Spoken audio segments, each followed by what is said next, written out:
2014 GMC 6.2. That little bugger right there. That's what we're replacing. Oil pressure sending unit. And here, it's not too bad. There's 5 bolts on each side to get the intake off. You got to unplug some wires.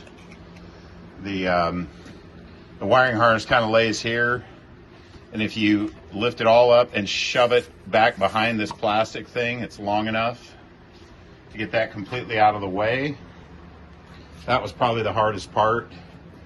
You don't have to take the alternator off, but if you do, it only takes 5 minutes, and it just gives you a heck of a lot easier access, especially when you're lifting the manifold in and out.